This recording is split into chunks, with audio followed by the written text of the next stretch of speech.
சிம்மராசி அன்பர்களே, இந்த 2024ஆம் வருடம் பெயர்ச்சியாகக்கூடிய இந்த குருவால என்ன மாதிரியான மாற்றங்கள், திருப்பு முனைகள் நமக்கு கிடைக்கப் போகிறது என்று பார்க்கும் பொழுது, இந்த சிம்ம ராசிக்கு குரு பகவான் 10ஆம் இடம் என்கின்ற தொழில் ஸ்தானத்தில் அமர இருக்கிறார். அப்போ 10ல் குரு வந்தால் பதவி பறிபோகும் என்று சொல்வார்களே, அப்படி ஒன்றும் கிடையாது. பதவி மாற்றங்கள், அடிஷ்னல் ரெஸ்பான்சிபிலிட்டி, தொழில் மாற்றங்கள் நன்றாகவே உங்களுக்கு அமைய இருக்கிறது அப்படின்னு சொல்லலாம். ஏன்னா இப்போ ஏதோ ஒரு வேலையில் நான் இருந்துட்டு இருக்கிறோம், எப்படியோ ஒரு ஜீவனம் போய்கொண்டிருக்கிறது, தான் படித்த படிப்பு ஒன்று ஆனால் வேலை பார்ப்பது வேறு அப்படின்னு இருக்கின்ற இந்த சிம்மராசியம் அன்பர்களுக்கு இப்போ படிப்புக்குண்டான ஒரு வேலை, நல்ல வேலை, நல்ல மாற்றம் கிடைக்க இருக்கிறது அப்படின்னு சொல்லலாம். ஸோ 10ஆம் இடம் என்பது ஒரு கௌரவத்தை கொடுக்கக்கூடிய இடம் அல்லவா? அப்போது இதுவரைக்கு நீங்கள் எந்த உழைப்பு போட்டிருக்கிறீர்களோ அந்த உழைப்புக்குண்டான பலன் உங்களுக்கு கிடைக்கப் போகிறது, கௌரவம் கிடைக்கப் போகிறது, பட்டம் கிடைக்கப் போகிறது, மதிப்பு மரியாதை கிடைக்கப் போகிறது அப்படிங்கிறத உறுதியாக சொல்லலாம். அப்போ 10ஆம் இடத்தில் குரு அமர்ந்திருக்கார். அப்போ சிம்ம ராசினருக்கு யோகத்தை தரக்கூடிய ஒரு கிரகம் அப்படின்னா அது குரு பகவான் சொல்லணும். அது தொழில் ஸ்தானத்தில் உட்கார்ந்திருக்கார். அப்போ தொழிலை அபிவிருத்தி செய்வதற்கான வாய்ப்புகள், சந்தர்ப்பங்கள் இந்த வருடம் உங்களுக்கு கிடைக்க இருக்கிறது. அது குரு என்பது தனக்காரகன் அல்லவா?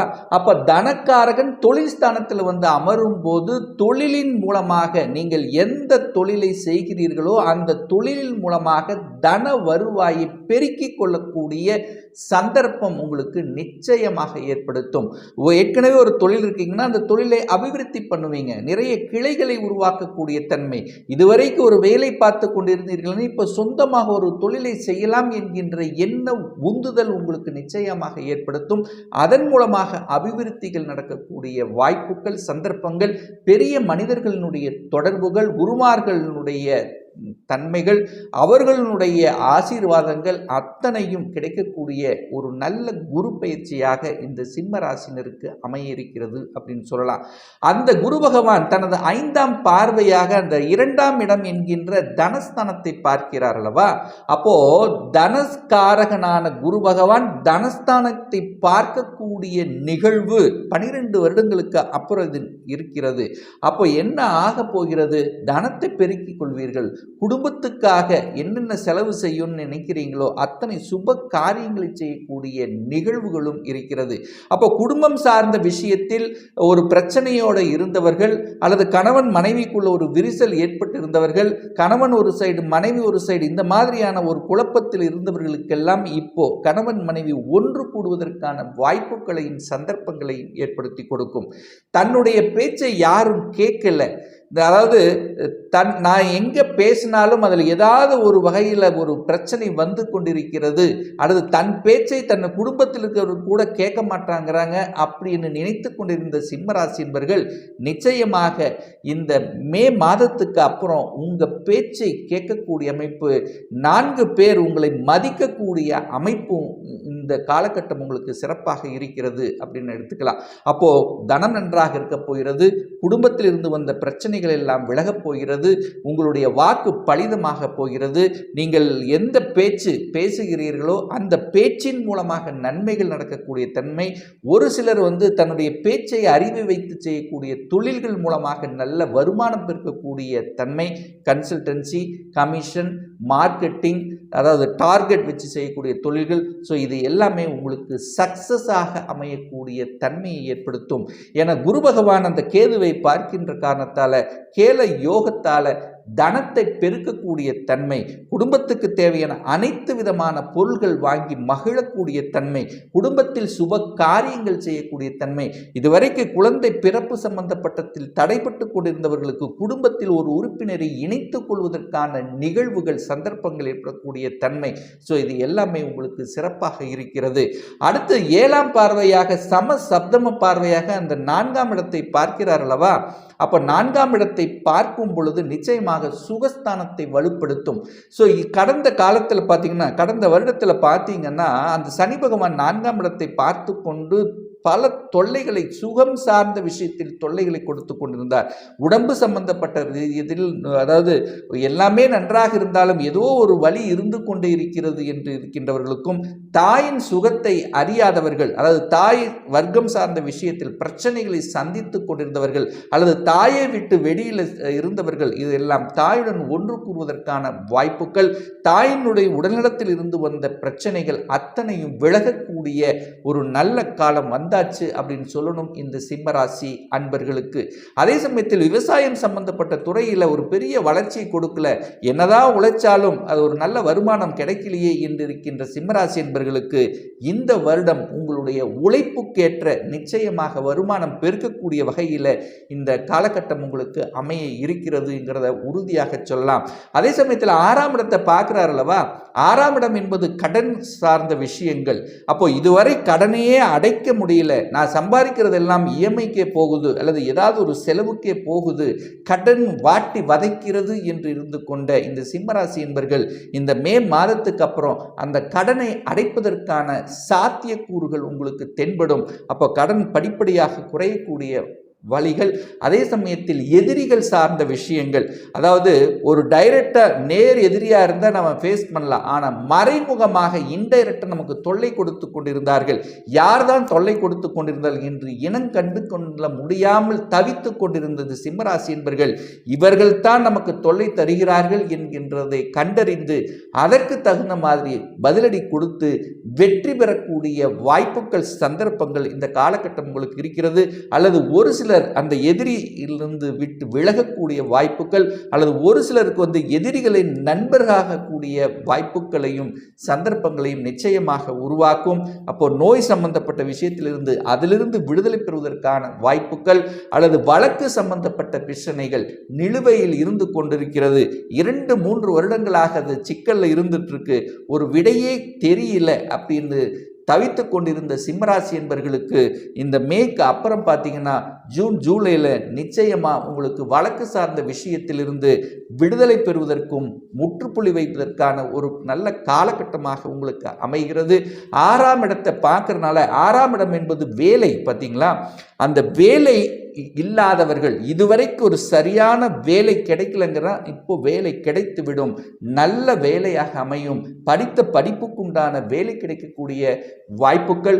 ஒரு சிலருக்கு பார்த்தீங்கன்னா வெளிநாட்டில் சென்று படிக்கக்கூடிய அல்லது வெளிநாட்டில் சென்று வேலை பார்க்கக்கூடிய அந்த யோகமும் இந்த காலகட்டத்தில் இருக்கிறது.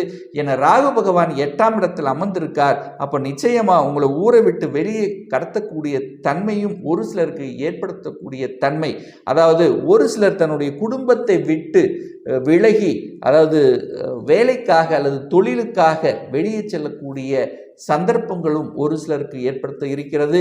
7ஆம் இடத்தில் சனி பகவான் இருக்கார். அப்போ 6க்குரியவன் தனக்கு 2ஆம் இடத்திலும் 7ஆம் அதிபதி 7ஆம் இடத்திலேயே வலுப்பெற்றிருக்கிறதுனால திருமணம் சார்ந்த சுப காரியங்கள் நிச்சயமாக இந்த வருடம் உங்களுக்கு நடக்கக்கூடிய சந்தர்ப்பங்கள்.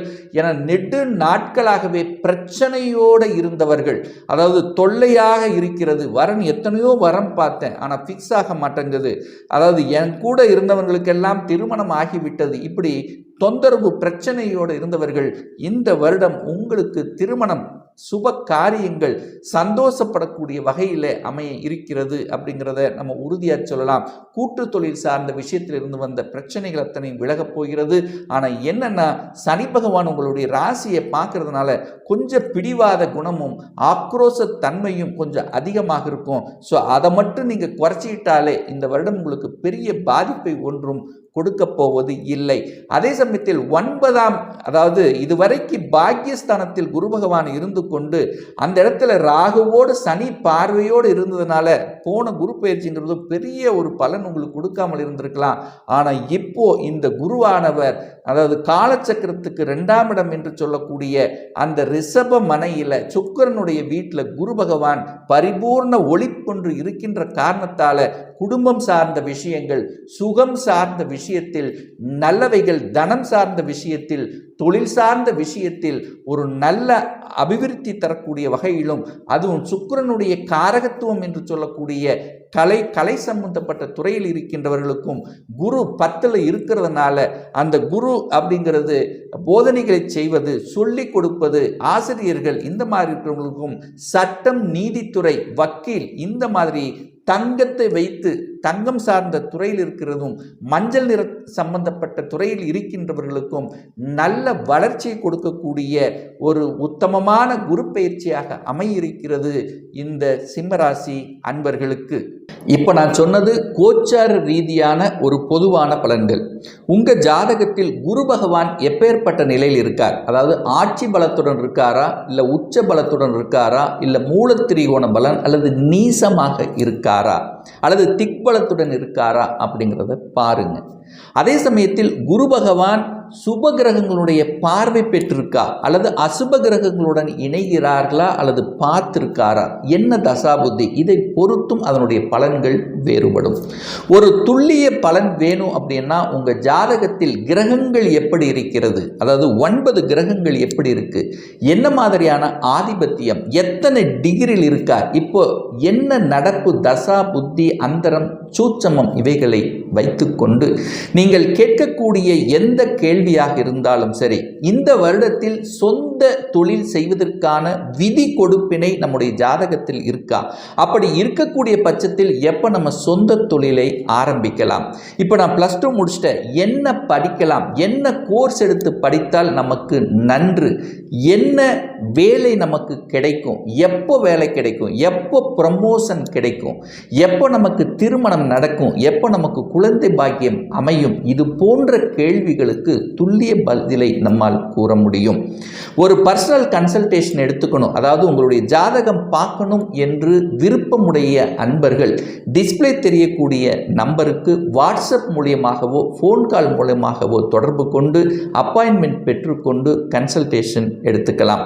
இந்த பதிவு நிச்சயமாக உங்களுக்கு ஏதாவது ஒரு ரூபத்தில் யூஸ்ஃபுல்லாக இருக்கும் அப்படிங்கிறது நினைக்கிறேன். அப்போது நிச்சயமாக அதாவது லைக் பண்ணுங்கள், கமெண்ட் பண்ணுங்கள், உங்கள் நண்பர்களுக்கும் உறவுகளுக்கும் ஷேர் செய்யுங்க. நம்ம சேனலை ஃபஸ்ட்டு டைம் நீங்கள் பார்ப்பவர்கள் என்றால் மறக்காமல் சப்ஸ்கிரைப் பண்ணிக்கிங்க. பக்கத்தில் இருக்கின்ற பெல் பட்டன் மற்றும் ஆல் நோட்டிஃபிகேஷனை கிளிக் பண்ணும்போது நான் போடக்கூடிய அடுத்தடுத்த பதிவுகள் உங்களுடைய நோட்டிஃபிகேஷனில் வந்து சேரும்.